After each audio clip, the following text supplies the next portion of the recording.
بسم اللہ الرحمن الرحیم۔ السلام علیکم ورحمۃ اللہ وبرکاتہ۔ دوستو، آج میں آپ کے ساتھ چوتھے پارے کا خلاصہ جو ہے وہ شیئر کرنے جا رہا ہوں۔ تو چوتھے پارے میں میرے دوستو دو حصے ہیں۔ پہلا حصہ ہے، اس کے اندر سورہ آل عمران کا بقیہ حصہ جو ہے۔ دوسرا حصہ جو ہے اس کے اندر سورہ نساء کا ابتدائی حصہ ہے۔ تو آئیے پہلا حصہ جو ہے سورہ آل عمران کا جو بقیہ بچا ہوا حصہ ہے اس کے طرف چلتے ہیں۔ اس کے اندر میرے دوستو 5 باتیں ہیں۔ نمبر 1 خانہ کعبہ کے فضائل ہیں۔ نمبر 2 باہمی جوڑ کے حوالے سے کچھ آیات ہیں۔ تیسرے نمبر پر امر بالمعروف اور نہی عن المنکر ہے۔ چوتھے نمبر پر 3 غزوے جن کا تذکرہ ہے اس پارے میں۔ 5ویں نمبر پر کامیابی کے میرے دوستو 4 اصول بیان کیے گئے ہیں اس میں۔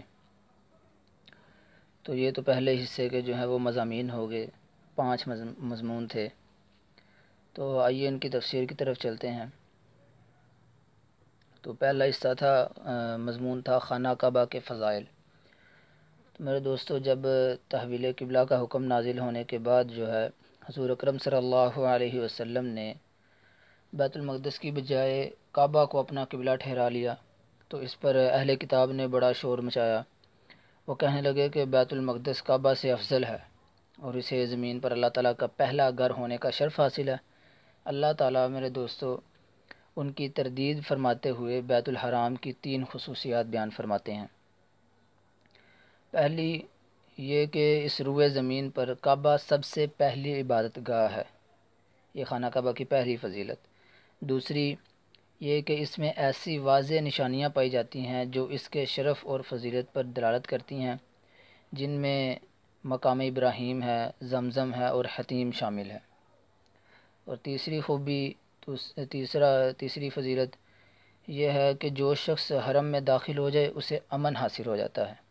تو میرے دوستو یہ 3 خوبیاں تھیں خانہ کعبہ کی۔ آگے دوسرا نمبر آ جائیں باہمی جوڑ۔ تو اس حوالے سے میرے دوستو کہ اللہ تعالیٰ کی رسی کو مضبوطی سے تھامو، یعنی جب اللہ تعالیٰ کی رسی کو مضبوطی سے تھام لوگے تو آپس میں تمہارے اندر اتفاق جوڑ پیدا ہو جائے گا۔ تیسرا نمبر ہے امر بالمعروف اور نہی عن المنکر۔ تو یہ کس کو کہتے ہیں؟ امر بالمعروف کیا چیز ہے، نہی عن المنکر کیا چیز ہے؟ تو فرمایا یہ بہترین امت ہے کہ لوگوں کی نفع رسانی کے لیے نکالی گئی ہے۔ یعنی امر بالمعروف کیا ہے کہ لوگوں کو بھلائی کی باتوں کا حکم کرنا، تو بھلائی کا حکم کرتی ہیں اور برائی سے روکتی ہیں اور اللہ پر ایمان رکھتی ہے۔ بھلائی کا حکم کرنا امر بالمعروف میں آئے گا اور برائی سے روکنا یہ نہی عن المنکر میں آئے گا۔ اگر چوتھا نمبر آ جائیں 3 غزووں کا ذکر ہے، وہ کون کون سے ہیں؟ پہلے نمبر پر غزوہ بدر کا ذکر ہے، دوسرے نمبر پر غزوہ احد ہے اور تیسرے نمبر پر میرے دوستو غزوہ حمراء الاسد۔ اور میرے دوستو 5ویں نمبر پر کامیابی کے 4 اصول بیان کیے۔ نمبر 1 صبر۔ اب صبر کیا ہے؟ اور یہ سورت کا اختتام بھی ہے، یعنی سورت کے اختتام پر میرے دوستو کامیابی کے 4 اصول بیان ہوئے۔ پہلے نمبر پر صبر کو ذکر کیا کہ دین پر جمے رہنا اور مشکلات اور مصائب کی وجہ سے دل چھوٹا نہ کرنا، یہ صبر کہلاتا ہے۔ دوسرے نمبر پر مصابرہ، دشمن کے مقابلے میں دشمن سے زیادہ استقامت اور شجاعت کا مظاہرہ کرنا، یہ مصابرہ کہلاتا ہے۔ نمبر 3 مرابطہ، کہ دشمنان دین سے مقابلہ کے لیے اپنے آپ کو تیار رکھنا، یہ مرابطہ کہلاتا ہے۔ اور آخر پہ تقوی، ہر حال میں اور ہر جگہ اللہ سے ڈرتے رہنا، یہ تقوی کہلاتا ہے۔ تو میرے دوستو یہ سورہ آل عمران کا اختتام ہوا۔ اب اگر سورہ نساء شروع ہو رہی ہے تو اس میں سورہ نساء کا تقریباً میرے دوستو 1 پاؤ چوتھے پارے میں آیا ہے۔ یہ بھی مدنی صورت ہے، اس میں 76 آیات ہیں۔ اسے سورۃ النساء کبریٰ یعنی بڑی سورۃ النساء بھی کہا جاتا ہے۔ اس کے مقابلے میں 28واں پارہ ہے، 28ویں پارے کی سورۃ طلاق ہے، اس کو سورۃ النساء قصریٰ یعنی چھوٹی سورۃ النساء کہا جاتا ہے، چونکہ اس صورت میں ایسے احکامات کثرت سے بیان ہوئے ہیں جو کہ خواتین سے تعلق رکھتے ہیں، اس لیے اسے سورۃ النساء کا نام دیا گیا ہے۔ اس صورت کا جو حصہ چوتھے پارہ میں ہے اس میں میرے دوستو اہم مضامین اور احکام مذکور ہیں۔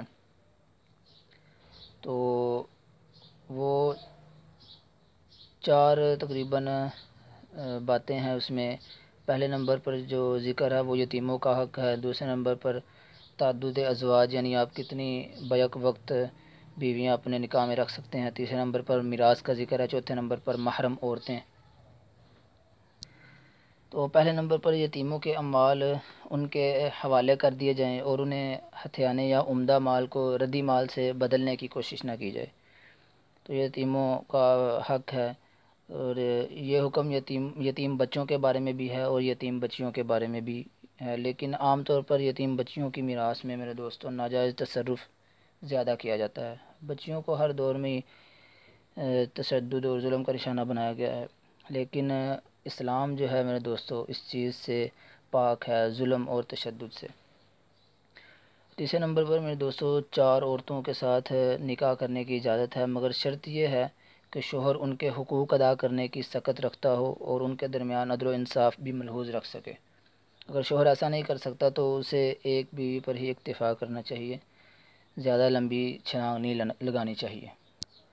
اور آخر پہ میرے دوستو عورتوں کے ساتھ حسن سلوک اور میراث میں ان کا حصہ بیان کرنے کے بعد ان خواتین کا ذکر ہے جن کے ساتھ قرابت، نسبت، مصاہرت یعنی سسرالی رشتہ جو ہے یا رضاعت کی وجہ سے نکاح کرنا حرام ہے، وہ بیان کی قرآن کریم نے۔ وہ ماں ہے، بیٹی ہے، بہن ہے، پھوپھی ہے، خالہ ہے، بھتیجی، بھانجی، رضاعی ماں، رضاعی بہن، ساس، سوتیلی بیٹی، بہو، یہ ساری محرم خواتین ہیں، ان کے ساتھ نکاح کرنا جو ہے وہ حرام ہے، ناجائز ہے۔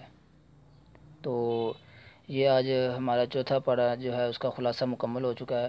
اللہ رب العزت سے دعا ہے کہ اللہ رب العزت جو کچھ میں نے کہا ہے اور جو آپ نے سنا، سب سے پہلے اس پر اللہ رب العزت کی ذات مجھے عمل کرنے کی توفیق عطا فرمائے، اور پھر آپ حضرات کو بھی اس پر عمل کرنے کی توفیق عطا فرمائے اور آگے دوسروں تک پہنچانے کی بھی توفیق عطا فرمائے۔ وآخر دعوانا ان الحمد للہ رب العالمین۔ السلام علیکم ورحمۃ اللہ وبرکاتہ۔